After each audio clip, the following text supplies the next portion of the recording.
Well, Dr. Jayne Morgan is a cardiologist and executive director of the Piedmont Healthcare COVID Task Force here in Atlanta. She joins us now from Jekyll Island in Georgia. Doctor, hi, great to have you on the show. I want to talk about a number of these regions and these countries. In particular, why are we seeing high numbers of people getting sick in countries with high vaccination rates, such as the UK? So we continue to see these vaccines being under challenge with this Delta variant, but still holding very well, in that by and large, we still see much lower rates of hospitalizations and much lower rates of death. But this Delta variant is highly transmissible, highly contagious, and we see our vaccines under challenge with these breakthrough infections. And we also see the unvaccinated being infected much more easily and continuing to spread this virus as well. And we're talking here about Delta, which we've all been trying to live with in some capacity wherever you are in the world. But what do we know about Delta Plus, its origin, and also how it tends to, as you say, put pressure on the vaccines? Right, so we see this sublineage of Delta coming out, and we see it emerging more so in the UK. You know, this particular sublineage really only has 2 mutations, and that doesn't mean that it's better or worse, but it certainly doesn't have as many mutations as its parent, the Delta variant. That being said, it's still a variant of interest, VOI, by the World Health Organization, and we're keeping an eye on it. It's just passed, I think, about the 6% mark. And in the UK, we do have 3 or 4 cases here. In the United States, it doesn't make it anywhere near the dominant strain, but we are certainly keeping an eye on it. At this point, it's unclear whether it will be more virulent or actually be not much to think about at all. We're keeping an eye on it.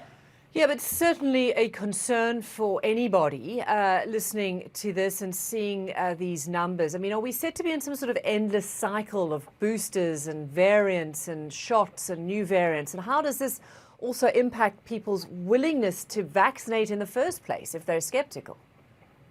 And so, you know, where we see ourselves in this cycle is that we really, as a society, as a global society, have never really followed science and moved in a path that we should have. And so we see scientists coming out with recommendations, and then we see part of society following those recommendations, other parts not following the recommendations. And then that forces scientists, the CDC and other agencies to come out with follow-up recommendations or amendments. And then some people follow them, some people don't. And so on and on and on we go.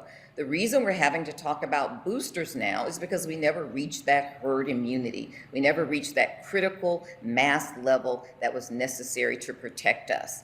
And now we have come to the point out at 6 or 8 months where we see the vaccine starting to wane. We didn't anticipate that it would take this long. And so now we're having to discuss boosters. And so science continues to evolve as we also evolve with society. If we look at our reporters who just filed these pieces from London, from Singapore, speaking about an uptick in cases in Beijing, for example, what do we know about the way many of these countries, New Zealand, for example, looked for sort of zero COVID policies? There is a growing acceptance, isn't there, that we're going to have to live with this, that there's no way that you can eliminate it.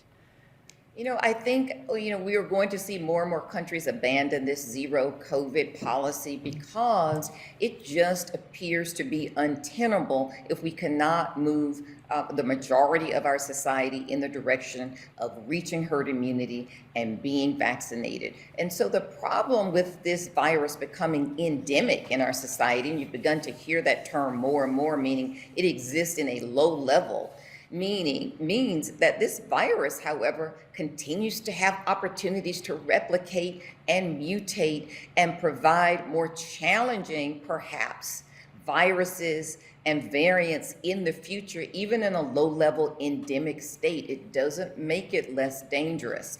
And so, if we're going to live in that state, we have to be aware of that. It's not going to be like the flu. This virus has the ability to continue to change and challenge our civilization. And that's an existential statement that you're making there. And I mean, particularly when we look at the numbers. France, more than 6,000 cases just in the past 24 hours. German infections have soared to their highest since mid-May. We're looking at new COVID death rates in Russia, Ukraine, Romania, and winter is barely just begun. How concerned are you And about so, that, you know, the there's a timing level of here? Absolutely, Robin. And there is a level of concern as we move into this cooler weather, right? This is when viruses really proliferate.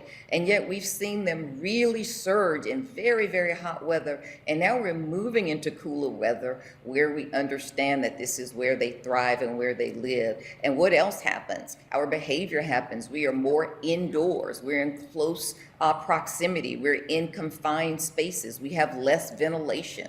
So we should expect more transmission as well as we move into these cooler months. Dr. Jayne Morgan, really appreciate your expertise. Thanks so much for joining us on CNN. Thank you. Thanks, Robin. It's a pleasure.